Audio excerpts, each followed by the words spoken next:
આજે આપણે ધોરણ 9 માં વિષય ગુજરાતી એમાં ગ્રામરનો ટોપિક લેવાના છે। આપણે અગાઉ પણ ગ્રામર વિશે ભણી જ ગયા છીએ, પણ આજે નવો ટોપિક લેશી, એમાં છે વિશેષણ।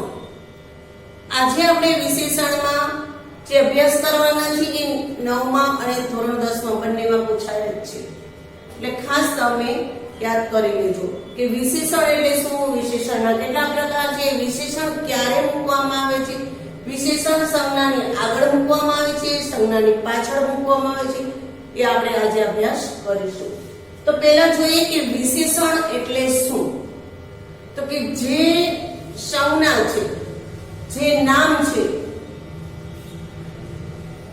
જે નામના એટલે કે સંજ્ઞાના અર્થમાં વધારો કરવામાં આવે તે શબ્દને વિશેષણ કહેવાય છે।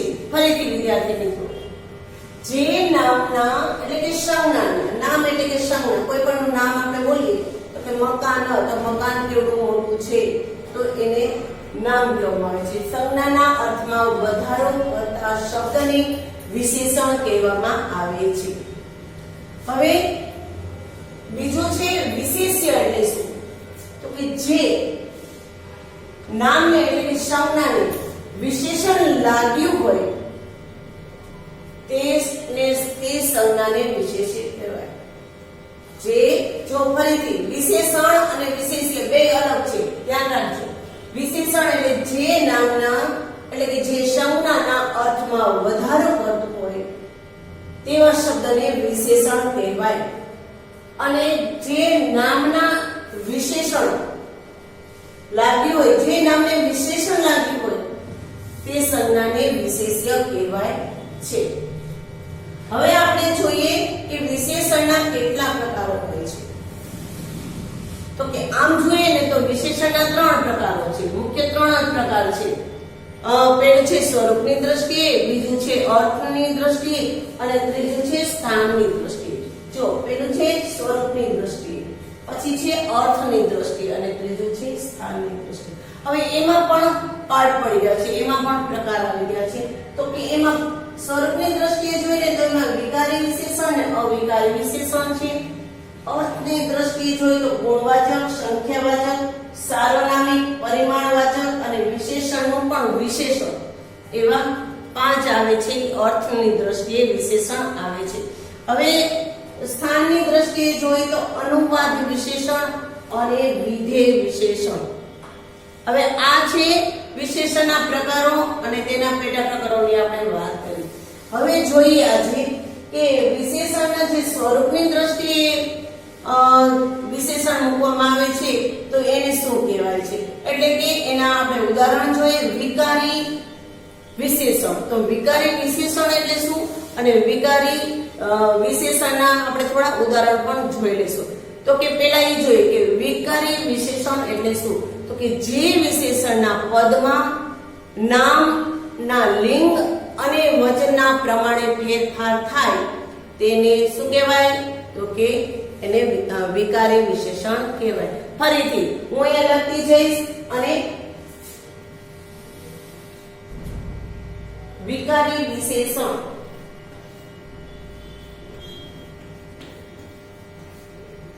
વિકારી વિશેષણ એટલે શું, તો કે જે નામ, જે નામના એટલે કે જે વિશેષણના પદમાં, અહીંયા આપણે લખી જે વિશેષણના પદમાં, જે વિશેષણના પદમાં એટલે કેવા કે સંજ્ઞા હોય ને એને નામ કહેવામાં આવે છે। તો કે જે વિશેષણના પદમાં નામનો એટલે કે સંજ્ઞાનો લિંગ, લિંગમાં અને વચનમાં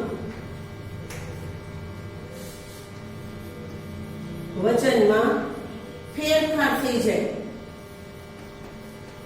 ફેરફાર થાય તેને વિકારી વિશેષણ કહેવાય।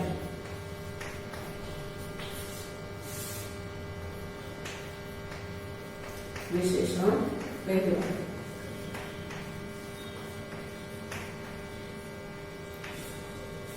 શું કામ ને આપણે જોઈએ કે અમુક એવા સૂચક શબ્દો પણ આપણે તમને આપશું અને સરસ રીતે સમજવાનું જ છે, એટલે ખાસ તમે જોજો કે જે જ્યારે નામનું હોય ત્યારે લિંગમાં અને વચનમાં, વચન એટલે એક વચન અને બહુવચન આવે, જ્યારે લિંગ શું આવે તો કે સ્ત્રીલિંગ, પુલ્લિંગ અને નપુંસકલિંગ. તો વિદ્યાર્થી મિત્રો ધ્યાન રાખજો, જ્યારે લિંગના વચનમાં આ બેમાં ફેરફાર થાય ને તેને વિકારી કહેવાય.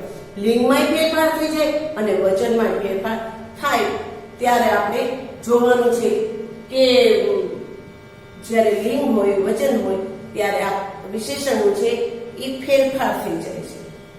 તો આપણે જોઈએ કે એના સૂચક શબ્દો બતાવી દઉં તમને કે સૂચક શબ્દો શું છે. એવા ઘણા બધા શબ્દો આપણે લઈ શકીએ પણ આપણે થોડાક લઈ લઈએ. સૂચક શબ્દો કે જે છે એમાં કોઈ પણ જાતનો ફેરફાર ના થાય, એને લગાડવાથી જે નામ સ્ત્રીલિંગ છે તો એ સ્ત્રીલિંગ જ રહે છે, પણ એની જગ્યાએ વિશેષણ છે એ ચેન્જ થઈ જાય. સારો, સારી, સારું આપણે એમ કહી શકીએ ને કે આ સારો માણસ છે, સારું બાળક છે, સારા વિદ્યાર્થીઓ છે.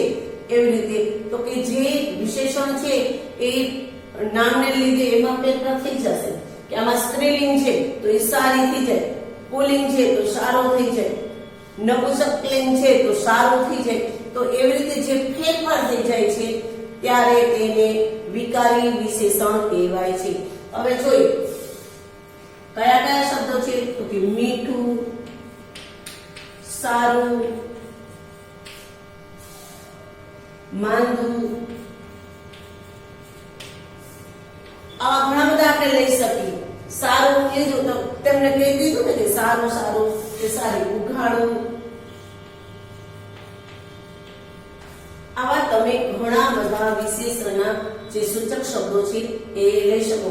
હવે આપણે ઉદાહરણ જોઈએ કે ઉદાહરણ શું છે તો કે ઉદાહરણ છે ને એમાં તમે આપેલું હોય તો ભલે અને નહીતર તમે જાતે પણ બનાવી શકો છો. તમારે ટેક્સ્ટ બુકમાં પણ આપેલા હોય અને અથવા તમને એમ કીધું હોય કે વિકારી વિશેષણનું એક ઉદાહરણ તમે લખો તો તમે લખી શકો. તમને આપણે જોઈએ કે પુલ્લિંગ વાળું શું છે તો આપણે લખી પેલું ઉદાહરણ શું થશે તો કે આપણે પેલા ઉઘાડી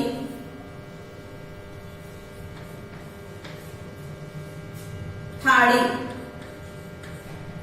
તો શું આવ્યું તો કે થાળી છે એ શું છે તો કે સ્ત્રીલિંગ છે, સ્ત્રીલિંગ.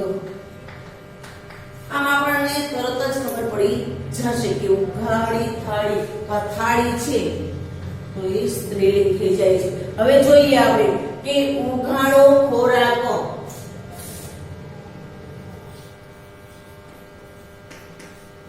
ઉઘાડો ખોરાક. જોયું તમે ઉઘાડો ખોરાક શું થઈ જશે તો ખોરાક શું આવશે પુલ્લિંગ.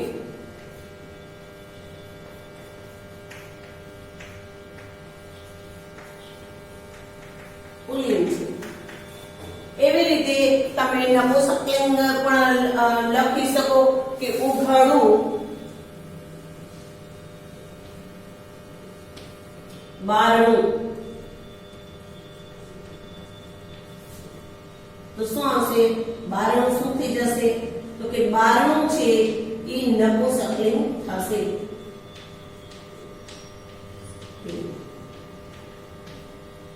બરાબર. હવે આમાં તમને ખબર પડી છે. અને હવે આપણે જોઈએ આપણે આ બધા લીધા તો એ સ્ત્રીલિંગ, પુલ્લિંગ અને નપુંસકલિંગ લિંગ પ્રમાણે લઈ લીધું કે લિંગ પ્રમાણે છે એના દરેકમાં વિશેષણમાં ફેરફાર થઈ જાય છે. લિંગ પ્રમાણે વિશેષણમાં ફેરફાર થઈ જાય છે તો એને વિકારી વિશેષણ કહે છે. તો જો થાળી તો થાળી જ રહે છે પણ ઉઘાડી ખોરાક તો કે ઉઘાડો અહીંયા ફેરફાર થઈ જાય છે. હવે જોઈએ આપણે કે જે વચન પ્રમાણે શું થાય છે તો કે વચન પ્રમાણેમાં આપણે જોયું કે ઉઘાડા બારણા,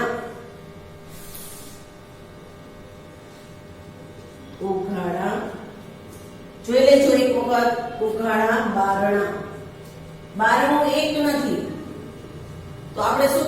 બહુવચન છે, બારણા. શું કરશું તો કે અહીંયા બહુવચનમાં લઈ લીધું. જોયું ને તમે?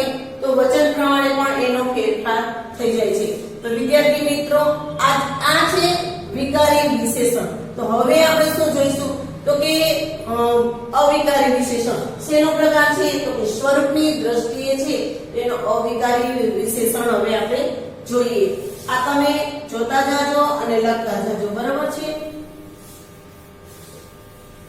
હવે આપણે લેશું વિકારી લઈ લીધું, અવિકારી લેશું.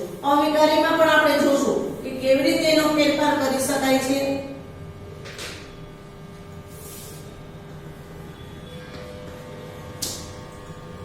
એક જ યાદ રાખી લેવાનું છે કે અવિકારી વિશેષણ છે વિકારી વિશેષણથી ઓપોઝિટ છે. શું કામ? તો કે જે આપણે એમાં શું કીધું હતું, લિંગ અને વચનના પ્રમાણે ફેરફાર થાય છે. તો આમાં શું થઈ જશે તો કે લિંગ અને વચન પ્રમાણે જે ફેરફાર ન થાય તેને અવિકારી કહેવાય. એટલે આપણે જો જે વિશેષણ એને એ જ રહેશે, ગમે તે હોય, જે વિશેષણના પદમાં, એટલે કે આપણે જે વાત કરી હતી ને આગળ પદમાં લિંગ અને વચન પ્રમાણે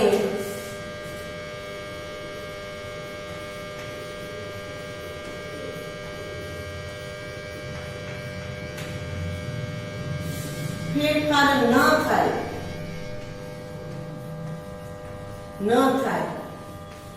તો તેને શું કહેશું આપશે તો તેને આપણે અવિકારી વિશેષણ કહેવાય.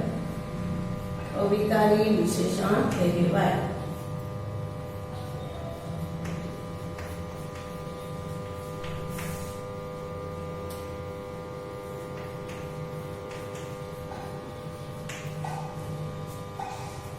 હવે જો કે અવિકારી વિશેષણ છે તો એના કેટલા સૂચક શબ્દો છે તો કેવા હોય આપણે જોઈએ કે હોશિયાર સૂચક શબ્દો જોઈએ. સૂચક શબ્દો એટલે લેવામાં આપણે વાત કરીએ છીએ કે સૂચક શબ્દો પણ તમને યાદ હોય ને તો તમે તરત જ કહી શકો કે આ છે એમાં કોઈ પણ જાતનો ફેરફાર થઈ શકે નહીં. એટલે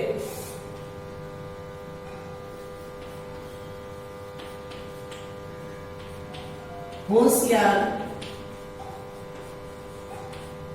પ્રામાણિક,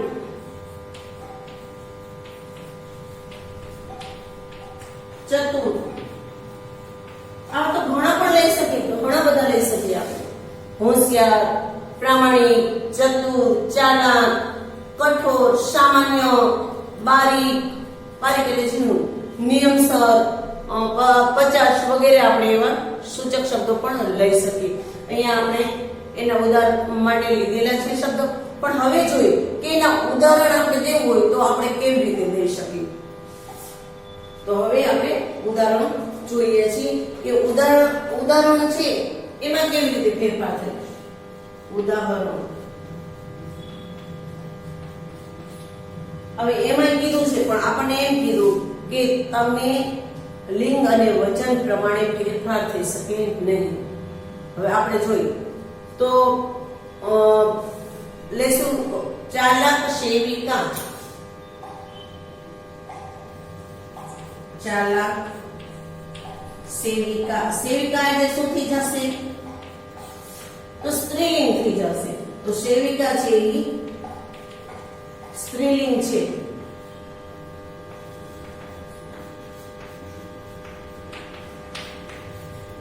સેવિકા છે તો સ્ત્રીલિંગ છે. જો પણ અહીંયા ચાલાક થઈ ગયું, ચાલાક જ રહેશે, બરોબર છે. આપણે પહેલામાં કેવું કરીને વિકારીમાં કે સ્ત્રીલિંગ આવ્યું તો થાળી છે તો ઉઘાડી થઈ ગયું, ઉઘાડી થાળી. પણ આમાં શું થાય ચાલાક સેવિકા. તો હવે બીજું આપણે લઈએ તો ચાલાક ચોર.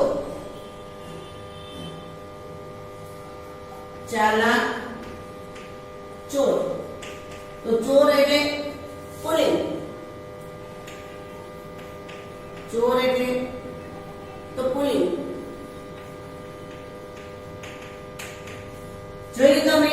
આમાં ચો છે પુલ્લિંગ છે તો ચાલકનું ચાલક જ રહેશે. કોઈ પણ જાતનો ફેરફાર ન થાય ત્યારે એને અવિકારી વિશેષણ કહેવાય છે. હવે આપણે જોઈએ કે નપુંસકલિંગમાં શું કહેવાય, તો કે ચાલાક શિયાળ. શિયાળ કેવું છે એ નપુંસકલિંગ આવે. શિયાળ, શિયાળ જોયું છે ને બધાએ, એ શિયાળની વાત કરી છે. કોઈ પણ આપણે લઈ શકીએ. નપુંસકલિંગ છે શિયાળ.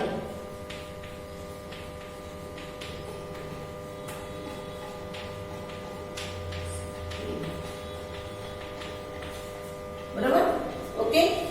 હવે તમે જો કે આપણે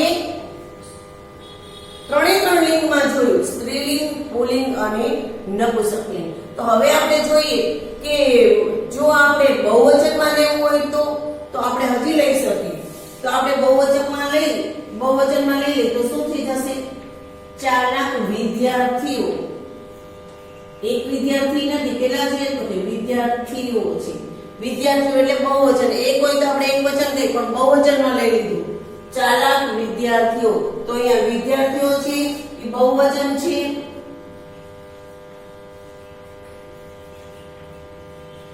બહુવચન છે છતાં પણ એમાં કોઈ પણ જાતનો ફેરફાર થતો નથી. તો વિદ્યાર્થી મિત્રો, અવિકારી વિશેષણનો ફરીથી આપણે કહી છે પદમાં લિંગ અને વચન પ્રમાણે કોઈ પણ જાતનો ફેરફાર થતો નથી. સવેજી છે અને વિકારીમાં ફેરફાર થાય છે. અહીંયા જોઈએ આપણે કે સેવિકા છે, ચોર, શિયાળ અને વિદ્યાર્થી છે. તે લિંગ પ્રમાણે પણ જોયું અને વચન પ્રમાણે પણ આપણે જોઈ લીધું. તો વિદ્યાર્થી મિત્રો, આ તમે યાદ રાખી લેજો. નેક્સ્ટ લેક્ચરમાં આપણે ત્યાર પછીના જે સ્વરૂપ છે એટલે કે વિશેષણનો જે બીજો પ્રકાર છે અર્થની દ્રષ્ટિએ, તેની સરસ મજાની વાત કરીશું અને આપણને જે યાદ રહી જાય તેવી ટ્રીકથી આપણે ભણીશું. થેન્ક યુ વિદ્યાર્થી મિત્રો.